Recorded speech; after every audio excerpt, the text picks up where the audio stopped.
हरियाणा के मुख्यमंत्री मनोहर लाल खट्टर ने कहा कि आजादी के 75 वर्ष पूरे होने पर देश आजादी का अमृत महोत्सव मना रहा है। भारत आज विश्व में तीसरी बड़ी आर्थिक शक्ति के रूप में उभर कर सामने आया है।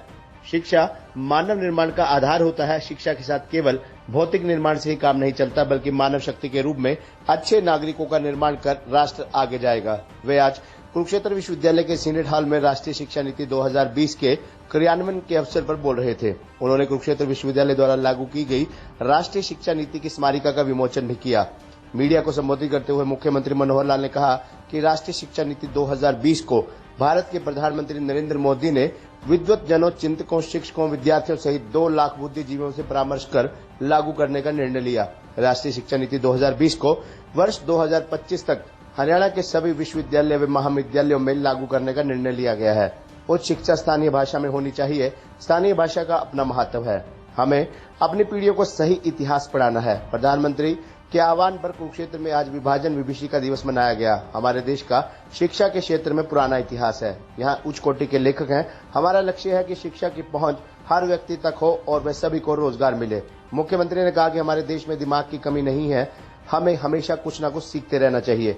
राष्ट्रीय शिक्षा नीति के अंतर्गत तहत पाठ्यक्रमों में विद्यार्थियों के लिए बहुत संभावनाएं हैं। छात्रों का समग्र विकास व चरित्र निर्माण होना शिक्षा का पहला व अंतिम लक्ष्य है।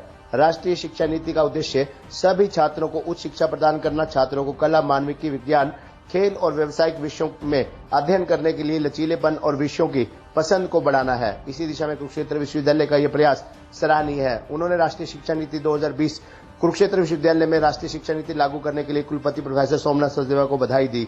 इस अवसर पर सीएम ने IHHS संस्थान के नए भवन का उद्घाटन भी किया। मुख्यमंत्री ने क्रश हॉल में आजादी के अमृत महोत्सव और हर घर तिरंगा कार्यक्रम के अंतर्गत लगाई गई प्रदर्शनी का अवलोकन भी किया व इसकी सराहना भी की तथा क्रश हॉल के बाहर पौधारोपण भी किया। मुख्यमंत्री मनोहर लाल ने गुरु तेग बहादुर जी के 400वें प्रकाशोत्सव पर संगीत एवं नृत्य विभाग द्वारा बनाए गए संदेश गीत का लोकार्पण किया। उन्होंने कुवी महिला अध्ययन केंद्र व कुवी एलुमनाई एसोसिएशन की ओर से निःशुल्क सिलाई एवं कढ़ाई प्रशिक्षण केंद्र का शुभारंभ करके जरूरतमंद महिलाओं को सिलाई मशीन वितरित की। कुरुक्षेत्र विश्वविद्यालय के कुलपति प्रोफेसर सोमनाथ सचदेवा ने मुख्यमंत्री का स्वागत करते हुए कहा कि मुख्यमंत्री के मार्गदर्शन में कुरुक्षेत्र विश्वविद्यालय हरियाणा प्रदेश व देश में सर्वप्रथम राष्ट्रीय शिक्षा नीति 2020 का शुभारंभ करने जा रहा है। राष्ट्रीय शिक्षा नीति में नैतिक मूल्य आधारित शिक्षा का प्रावधान है। ये शिक्षा नीति भविष्य के भारत को ध्यान में रखकर बनाई गई है और हमारे पाठ्यक्रम भी वैश्विक स्तर के हों, इसका भी ध्यान रखा गया है। भारत की आने वाली पीढ़ियों का सर्वांगीण विकास हो, यही राष्ट्रीय शिक्षा नीति 2020 का मूल उद्देश्य है।